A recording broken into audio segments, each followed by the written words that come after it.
जय हिंद सभी को। आज की जो क्लास है ये मैकेनिकल इंजीनियरिंग में बीएमई, थर्मोडायनेमिक्स और ऑटोमोबाइल इंजीनियरिंग के टॉपिक के ऊपर बेस है और ये खासकर पॉलिटेक्निक वाले जो हिंदी मीडियम के से अपनी डिग्री यहाँ कर रहे हैं डिप्लोमा की, उनके लिए बहुत इम्पोर्टेंट है। तो अपन चालू करते हैं आज का टॉपिक। ऑटो इंजन से आपका क्या आशय है? ठीक है, तो अपन को बेसिकली पता होना चाहिए कि ऑटो इंजन होता क्या है। ऑटोमोबाइल के काम में यूज़ होने वाले जितने भी इंजन होते हैं वो कौन से इंजन होते हैं? ऑटो इंजन होते हैं। ठीक है, ऑटोमोबाइल के काम में यूज़ होने वाले जितने भी इंजन होते हैं वो कौन से इंजन होते हैं? ऑटो इंजन होते हैं। ठीक है, ऑटो इंजन में आपका आता है पेट्रोल इंजन और डीजल इंजन भी आजकल ऑटोमोबाइल के काम में यूज़ होने लगे हैं और वो भी ज़्यादातर। तो फिर उसके बाद हम जब देखते हैं तो क्लासिफिकेशन ऑफ ऑटो साइकिल होता है, मतलब आप ऑटो इंजन का उपयोग किन किन सिस्टमों के आधार पर करते हैं, किन किन बेसिस के आधार पर करते हैं। तो हम सबसे पहले देखते हैं कि स्टार्टिंग सिस्टम की आप उसे स्टार्ट कैसे कर रहे हो। सेल्फ स्टार्ट कर रहे हो कि किक मार के कर रहे हो, है ना। जैसे किक में कहा जाता है मैग्नेटो और सेल्फ में सेल्फ स्टार्टिंग। फिर उसके बाद आता है चार्जिंग सिस्टम। आप देखे होंगे बैटरी वाली गाड़ियाँ जो चल रही हैं वो चार्जिंग सिस्टम। इग्निशन सिस्टम आता है, स्पार्क प्लग लगा होता है, इग्नाइट कर देता है।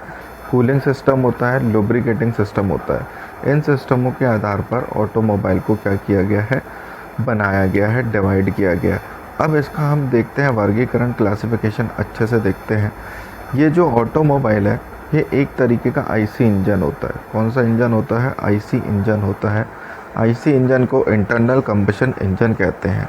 इसमें क्या होता है? आपका फ्यूल होता है, फ्यूल मतलब आपका ईंधन होता है, इंजन सिलेंडर होता है, ठीक है, पिस्टन होता है और सबसे बड़ी बात इंटरनल का मतलब होता है अंदर और कंबशन का मतलब होता है जलना और इंजन का मतलब तो आपको पता ही है इंजन। इंटरनल कंबशन इंजन का मतलब ये है, इससे यह तात्पर्य है कि जहाँ पर फ्यूल सिलेंडर के अंदर क्या होता है? बर्न होता है। फ्यूल जो है सिलेंडर के अंदर क्या होता है? जलता है। अब अपन बात करें, ये जो ईंधन होता है ये पेट्रोल और डीजल के फॉर्म में होता है या गैस के फॉर्म में होता है। तीनों फॉर्म में आपका फ्यूल होता है। एक तरीके की ये कौन सी एनर्जी है? केमिकल एनर्जी है। कौन सी एनर्जी है? केमिकल एनर्जी है। फिर हमने इसको क्या दिया? हीट दिया। ठीक है, हीट देने के बाद ये किस में कन्वर्ट हो गई? जल गई। और इस हीट एनर्जी को किस में कन्वर्ट हो गया? मैकेनिकल एनर्जी में। कैसे? कि सबसे पहले आपने जब फ्यूल डाला तो वो कौन सी एनर्जी थी? Chemical energy. और ये केमिकल एनर्जी किस में कन्वर्ट हुई जलने के बाद? मैकेनिकल एनर्जी में। क्यों? क्योंकि इसने आपके क्रैंक को क्या किया? घुमाया। इसने आपके क्रैंक को क्या किया? घुमाया। और जब आपका क्रैंक घूमेगा तो पिस्टन मूव होगा और पिस्टन मूव हो गया मतलब आपकी क्या हो गई? मैकेनिकल एनर्जी में कन्वर्ट हो गई केमिकल एनर्जी। बहुत इम्पॉर्टेंट है। ये पूरी प्रोसेस किस में होती है? किसी इंजन के जब अंदर होती है तो उसे इंटरनल कंबशन इंजन कहा जाता है और यही चीज़ अगर किसी इंजन के बाहर होगी तो उसे एक्सटर्नल कंबशन इंजन कहा जाएगा। अब ये जो ऑटोमोबाइल के क्लासिफिकेशन है ये on the basis of cycle, मतलब आप वहाँ पे किस तरीके का साइकिल यूज़ कर रहे हैं। तो एक होता है आपका ऑटो साइकिल, है ना। ऑटो साइकिल को कांस्टेंट वॉल्यूम साइकिल भी कहते हैं। इसमें दो कांस्टेंट वॉल्यूम प्रोसेस होती है और दो आइसेंट्रोपिक प्रोसेस होती है। एक होती है आपकी डीजल साइकिल के आधार पर। डीजल साइकिल में एक कांस्टेंट प्रेशर, एक कांस्टेंट वॉल्यूम और दो आइसेंट्रोपिक प्रोसेस होती है। ठीक है, ये कौन सी प्रोसेस हो गई? डीजल साइकिल के आधार पर। फिर उसके बाद करें तीसरी चीज़ ड्यूल के आधार पर, तो ड्यूल साइकिल दोनों का मिक्स फॉर्म है। इसमें दो कांस्टेंट वॉल्यूम होगी और एक कांस्टेंट प्रेशर होगी और दो आइसेंट्रोपिक प्रोसेस होगी। आई बात समझ में? ये पीवी डायग्राम है किसका? ड्यूल साइकिल का पीवी डायग्राम है। फिर उसके बाद हम बात करें on the basis of fuel. आप डीजल यूज़ कर रहे हो कि गैस यूज़ कर रहे हो कि पेट्रोल यूज़ कर रहे हो, ये तीन तरीके के आप उसमें क्या कर रहे हो? फ्यूल इस्तेमाल कर रहे हो, इस पे बेस्ड होगी। अब उसके बाद हम देखते हैं कंबशन के आधार पर। ठीक है, स्पार्क इग्निशन हो रहा है, इग्निशन, ठीक है, कि कंप्रेस इग्निशन है, ठीक है, कि हॉट स्पॉट इग्निशन है।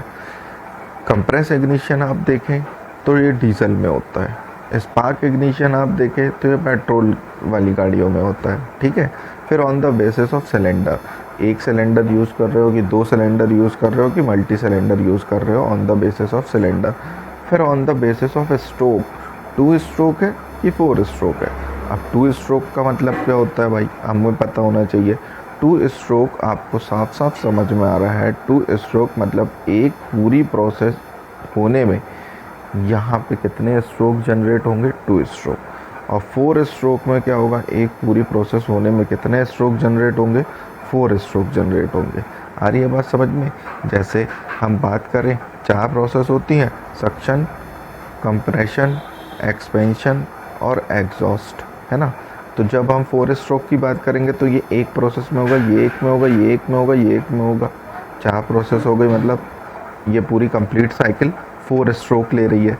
लेकिन जब हम बात करेंगे किसकी, आपके 2 स्ट्रोक की, तो सक्शन कंप्रेशन एक साथ होगा, फिर एक्सपेंशन और एग्जॉस्ट एक साथ होगा।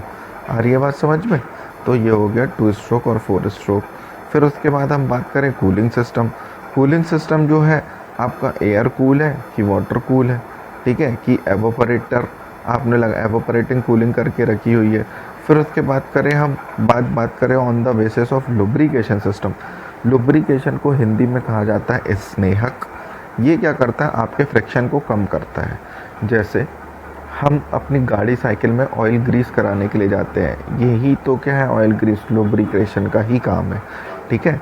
तो एक होता है आपका wet pump lubrication, pressure lubrication engine, dry sump और मल्टी लुब्रिकेटिंग इंजन। तो लुब्रिकेशन के आधार पर इतने प्रकार के होते हैं आपके इंजन। फिर उसके बाद हम बात करते हैं कि ये जो इंजन है, इंजन गति के आधार पर कितने प्रकार के होते हैं। तो एक होता है आपकी मिनिमम स्पीड, मीडियम स्पीड और हाई स्पीड। मिनिमम का आरपीएम 500 आरपीएम होता है, और ये होता है सेकंड वाला जो आपका मीडियम है, ये 500 से 1000 होता है। फिर उसके बाद आपका कितना होता है, 1000 के ऊपर होता है। तो ये आपके क्या होगा, क्लासिफिकेशन ऑफ ऑटो साइकिल।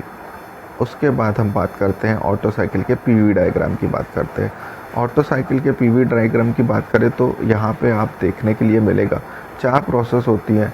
एक प्रोसेस ये हो गई, एक ये हो गई और एक ये हो गई। मतलब ये जो होती हैं ये आइसेंट्रोपिक प्रोसेस होती हैं, और ये जो होती हैं ये 2, ये कांस्टेंट वॉल्यूम प्रोसेस होती है। आपको ध्यान रखना पड़ेगा कि कांस्टेंट वॉल्यूम प्रोसेस में ऑटो साइकिल में आपका हीट एडिशन होता है और हीट रिजेक्शन होता है। फिर से रिपीट कर रहा हूँ, ऑटो साइकिल में कांस्टेंट वॉल्यूम प्रोसेस में आपका हीट एडिशन होता है और हीट क्या होता है, रिजेक्शन होता है। और आइसेंट्रोपिक प्रोसेस जो होती है तो यहाँ पे आपका हीट ट्रांसफ़र क्या होता है, ज़ीरो होता है। हीट ट्रांसफ़र क्या होता है, ज़ीरो होता है। फिर उसके बाद बात करें हम कि ये वर्क कैसे करेगा, तो वर्क कैसे करेगा, ये 5 से 1 वाली जो प्रोसेस हो रही है, यहाँ पे सक्शन हो रहा है। सक्शन हो रहा है मतलब यहाँ पे आपका एयर और फ्यूल का क्या जा रहा है, मिक्सचर जा रहा है। इसी एयर फ्यूल मिक्सचर को हम क्या कहते हैं, चार्ज कहते हैं। क्या कहते हैं, चार्ज कहते हैं।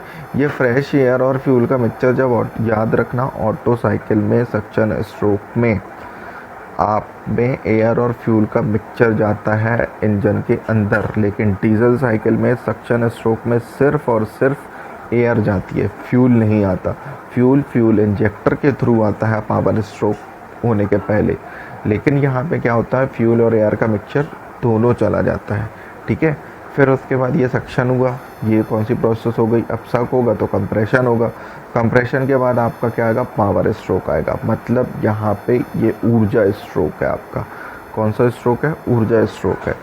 यहाँ पे आपको दिख रहा होगा कि आपका प्रेशर है कांस्टेंट 5 से 1 में, फिर एकदम से आपने देखा कि प्रेशर क्या हो गया, बढ़ गया। फिर उसके बाद जब ये कंप्रेस हो गया मतलब दबा, तो फिर से प्रेशर और बढ़ गया। प्रेशर और बढ़ेगा तो टेम्परेचर भी बढ़ेगा। तो दूसरी तरफ टीएस डायग्राम में भी आपको क्या दिख रहा है, टेम्परेचर बढ़ता हुआ दिख रहा है। फिर उसके बाद यहाँ पे क्या हो गया, इग्नाइट हो गया मतलब जल गया। स्पार्क प्लग के थ्रू चिंगारी निकली, और जो कंप्रेस होके पेट्रोल आपका फ्लू गैसेस बन गया था, गरम गैसेस बन गया था, वो जल गई। वो जब जल गई तो उसने पिस्टन को क्या किया, धक्का मारा, तो पिस्टन नीचे की तरफ आएगा। और जब पिस्टन नीचे की तरफ आएगा तो आपके सिलेंडर में क्या बनेगी, जगह बन जाएगी। ये आपका पिस्टन हो गया, ये आपका सिलेंडर हो गया। ये जब नीचे की ओर धक्का मारेगा तो ये नीचे की ओर पिस्टन आपका खसकेगा। पिस्टन में क्या सिलेंडर में क्या हो गई, जगह बन गई, सिलेंडर में जगह बन गई, तो यहाँ पे प्रेशर फिर से क्या हो गया, कम हो गया। प्रेशर कम हो गया तो फिर से टेम्परेचर क्या हो गया, कम हो गया। फिर उसके बाद आपका प्रेशर टेम्परेचर कम हो गया और एग्जॉस्ट के थ्रू आपकी क्या निकल गई, गैस निकल गई। ठीक है, अब यहाँ पे देख लें अपन 5 से 1 में क्या आ रहा है, कांस्टेंट प्रेशर है। अभी मैंने देखा है स्थिर दाब। यहाँ पे क्या हो रहा है, मिक्सचर जो है एयर और फ्यूल का सिलेंडर के अंदर जा रहा है। 1 से 2 में जो आपका पिस्टन है वो BDC का मतलब होता है बेटा बॉटम डेड सेंटर, और TDC का मतलब होता है टॉप डेड सेंटर। एक पिस्टन जो होता है BDC से TDC की तरफ मूव करता है, यही क्या कहलाता है, आपका एक स्ट्रोक कहलाता है। फिर जब BDC से TDC की तरफ जाएगा तो कंप्रेशन क्या हो जाएगा, बढ़ जाएगा। फिर उसके बाद 2 से 3 प्रोसेस में हमने क्या देखा, 2 से 3 प्रोसेस में हमने ये देखा था कि ये आपका पावर स्ट्रोक आ गया। फिर उसके बाद क्या हुआ, 3 से 4 प्रोसेस। 3 से 4 प्रोसेस में क्या हुआ, स्पार्क प्लग से जैसे ही इग्नाइट हुआ आपका फ्यूल तो गर्म गैसें जल गई, है ना, पावर बन गया। उसने पिस्टन को ऊपर से नीचे की तरफ धक्का दे भेजा, तो TDC से BDC पिस्टन क्या हो गया, आपका मूव हो गया, और आपका प्रेशर और टेम्परेचर क्या हो गया, दोनों कम हो गया। फिर उसके बाद 4 से 1 में आता है। इसमें क्या होता है, पिस्टन जो होता है BDC जो होता है BDC की तरफ मूव होता है, मतलब एक्सपेंड कर रहा है, सारी गैसेस को क्या कर रहा है, निकाल रहा है। यहाँ आपकी ख़त्म होती है ऑटो साइकिल का PV डायग्राम। अब इसी तरह हम देखते हैं PV डायग्राम की मदद से डीजल साइकिल। डीजल साइकिल हम बात करते हैं। डीजल साइकिल में जो आपका वर्किंग फ्लूइड होता है क्या होता है, डीजल होता है। इसमें हम फ्यूल इंजेक्टर का यूज़ करते हैं, कार्बोरेटर का यूज़ नहीं करते, स्पार्क प्लग का यूज़ नहीं करते। अगर आपसे पूछा जाएगा कि कार्बोरेटर किस में होता है, तो ये पेट्रोल साइकिल में होता है। स्पार्क प्लग किस में होता है, तो पेट्रोल साइकिल में होता है। लेकिन डीजल साइकिल होती है, डीजल साइकिल में आपका होता है क्या, डीजल साइकिल में आपका फ्यूल इंजेक्टर होता है। फ्यूल इंजेक्टर मतलब फ्यूल को इंजेक्ट करना, इंजेक्शन से चीज़ें इंजेक्ट करते हैं ना, तो इंजेक्ट करना। जैसे पिचकारी होती है, जब हम चलाते हैं तो बहुत सारे वो ड्रॉपलेट के फॉर्म में निकलती है, तो इसी तरह इंजेक्टर लगा होता है। जब वो काम करता है तो फ्यूल जो होता है वो ड्रॉपलेट के फॉर्म में निकलता है। और मैंने बताया अभी सक्शन या स्ट्रोक जब होता है डीजल इंजन में, तो एयर अंदर होती है, वो एयर गर्म हो जाती है, और जब फ्यूल उसमें मिलता है तो वो इग्नाइट हो जाता है। फिर उसके बाद हम इसकी प्रोसेस को समझते हैं एक बार। ये जो 5 से 1 की प्रोसेस है, यहाँ पे एयर एंटर हो रही है, 1 से 2 की प्रोसेस जो हो रही है, ये आपकी हो रही है एडियाबैटिक कंप्रेशन। कौन सी प्रोसेस हो रही है, एडियाबैटिक कंप्रेशन या आइसेंट्रोपिक कंप्रेशन। 3 से 4 जो है ये कांस्टेंट प्रेशर प्रोसेस है। इसमें क्या हो रहा है, पावर स्ट्रोक जनरेट हो रहा है। और 2 से 3 में क्या जनरेट हो रहा है, पावर स्ट्रोक जनरेट हो रहा है। और 3 से 4 प्रोसेस जो है ये आइसेंट्रोपिक आपकी एक्सपेंशन प्रोसेस है। आपको पता होना चाहिए कि आइसेंट्रोपिक एक्सपेंशन प्रोसेस मतलब यहाँ पे आपकी एडियाबैटिक प्रोसेस कहलाती है। एंट्रोपी क्या होती है, यहाँ पे कांस्टेंट होती है, मतलब जहाँ पे एंट्रोपी कांस्टेंट हुई वहाँ पे हीट ट्रांसफ़र क्या हो गया, ज़ीरो। अगेन हमने ऑटो साइकिल में देखा था कि जो हीट एडिशन हो रहा था वो कांस्टेंट वॉल्यूम में हो रहा था, और हीट रिजेक्शन हो रहा था वो कांस्टेंट वॉल्यूम में हो रहा था, इसलिए ऑटो साइकिल को कांस्टेंट वॉल्यूम साइकिल भी कहते हैं। लेकिन यहाँ पे देखने मिलेगा कि जो हीट एडिशन होगा 2 से 3 में हो रहा है, मतलब कांस्टेंट प्रेशर में हो रहा है, और हीट रिजेक्शन जो हो रहा है ये आपके 4 से 1 में हो रहा है, मतलब कांस्टेंट वॉल्यूम में हो रहा है। ठीक है, तो इसे कांस्टेंट प्रेशर साइकिल के नाम से भी क्या किया जाता है, जाना जाता है। किस साइकिल के नाम से, कांस्टेंट प्रेशर साइकिल के नाम से जाना जाता है। बाकी इसकी पूरी वर्किंग किसके ही तरह है, ऑटो साइकिल की तरह है। फिर उसके बाद हम बात करते हैं 2 स्ट्रोक आईसी इंजन और 4 स्ट्रोक आईसी इंजन में डिफरेंस। 2 स्ट्रोक आईसी इंजन और 4 स्ट्रोक आईसी इंजन में डिफरेंस अपन देखें तो सबसे पहले 2 स्ट्रोक में क्या होता है कि आपके जो 2 स्ट्रोक होते हैं उसमें एक साइकिल कंप्लीट होता है। ठीक है, 2 स्ट्रोक में आपका एक ऑपरेशन कंप्लीट होता है, यहाँ पे 4 स्ट्रोक में आपका एक ऑपरेशन कंप्लीट होता है। आप बोल सकते हो कि यहाँ पे जो क्रैंक होता है ये एक चक्कर लगाता है एक पावर स्ट्रोक बनाने के लिए। ठीक है, मैंने बताया था सक्शन, कंप्रेशन, एक्सपेंशन और एग्जॉस्ट, ये 4 प्रोसेस होती हैं, 4 स्ट्रोक में ये बारी बारी से होंगी, लेकिन 2 स्ट्रोक में पहले ये होगी, फिर उसके बाद आपकी ये होगी। आ रही है बात समझ में? फिर उसके बाद हम देखते हैं कि ये जो 2 स्ट्रोक इंजन होते हैं ये पहले हीरो पुक में यूज़ होते थे। मतलब ये कैसे होते हैं, हल्के होते हैं, ठीक है, कम जगह घेरते हैं। लेकिन ये जो 4 स्ट्रोक इंजन होते हैं ये थोड़े से भारी होते हैं, किसकी अपेक्षा, 4 स्ट्रोक की अपेक्षा, 2 स्ट्रोक इंजन की अपेक्षा कंपैरेटिवली। फिर उसके बाद हम देखा जाए कि इसकी जो डिज़ाइन होती है वो इजी होती है और इसमें पार्ट्स का भी यूज़ क्या होता है, कम होता है।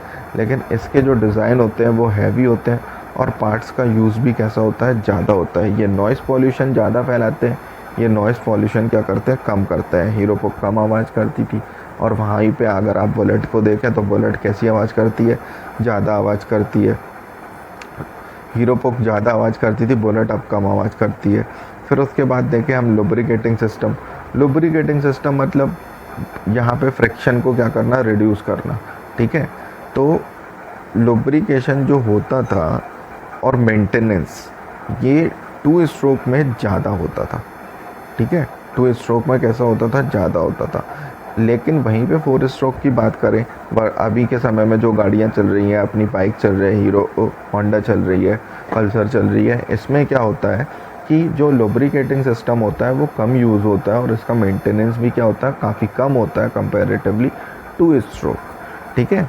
फिर उसके बाद हम बात करें कंप्रेशन रेशियो और थर्मल एफिशिएंसी, ये दोनों भी कम होती थी किसकी, 2 स्ट्रोक की, और ये दोनों ज़्यादा किसकी होगी, आपके 4 स्ट्रोक की। इसीलिए अभी जो एट प्रेजेंट ज़्यादा व्हीकल चल रहे हैं ये 2 स्ट्रोक पे बेस है। इसमें सबसे इम्पोर्टेंट जानने वाली बात तो ये है कि 2 स्ट्रोक में होते हैं पोर्ट और 4 स्ट्रोक में होते हैं वॉल्व, ठीक है। 2 स्ट्रोक में क्या होते हैं, पोर्ट, और 4 स्ट्रोक में क्या होते हैं, वॉल्व होते हैं। फिर उसके बाद इनकी जो मैकेनिकल एफिशिएंसी है, मैकेनिकल एफिशिएंसी जो होती है अधिक होती है, इसकी मैकेनिकल एफिशिएंसी क्या होती है, कम होती है। इसके बाद हम एक डायग्राम देख लेते हैं जिसमें 4 स्ट्रोक और 2 स्ट्रोक की वर्किंग आसानी से समझ में आती है आपको। ये डायग्राम से आपको 2 स्ट्रोक दिख रहा होगा और 4 स्ट्रोक दिख रहा होगा। 2 स्ट्रोक इंजन में आपको यहाँ पे दिख रहा होगा कि ये है आपका इनलेट वॉल्व और यहीं पे आपको ये दिख रहा है आपका आउटलेट वॉल्व, ठीक है। एक ये पोर्ट आपको दिख रहा है, ये है ट्रांसफ़र पोर्ट। कौन सा पोर्ट है, ट्रांसफ़र पोर्ट है, ठीक है। ये इनलेट पोर्ट, ये आउटलेट पोर्ट और एक ये है आपका ट्रांसफ़र पोर्ट। तो याद रखिएगा, आपसे जो भी इंटरव्यू लेने वाला व्यक्ति रहेगा या फिर आपका वाइवा लेने के लिए जो भी सर आएंगे वो पूछेंगे कि पोर्ट किस में होता है और वॉल्व किस में होता है। तो आपको ध्यान रखना पड़ेगा कि जो पोर्ट होता है वो 2 स्ट्रोक में होता है और जो वॉल्व होता है वो किस में होता है, आपके 4 स्ट्रोक में होता है। ये यहाँ पे आपको दिख रहा होगा 4 स्ट्रोक पेट्रोल इंजन या डीजल इंजन। आप इसे 1 मिनट तक आराम से देखिए, इनकी वर्किंग आपको आसानी से समझ में आएगी कि कैसे ट्रांसपोर्ट पोर्ट काम कर रहे हैं, कैसे इनलेट पोर्ट काम कर रहे हैं और कैसे एग्जॉस्ट पोर्ट कर रहा है। इसी तरह 4 स्ट्रोक में भी आपको देखने के लिए मिलेगा कि कैसे इनलेट पोर्ट जो है वो अंदर, इनलेट वॉल्व जो है वो अंदर फ्यूल को भेज रहा है, स्पार्क प्लग का काम कर रहा है और आउटलेट कब हो रहा है, ठीक है। ओके, इसके नोट्स आपको अवेलेबल कर दिए जाएंगे। जय हिंद।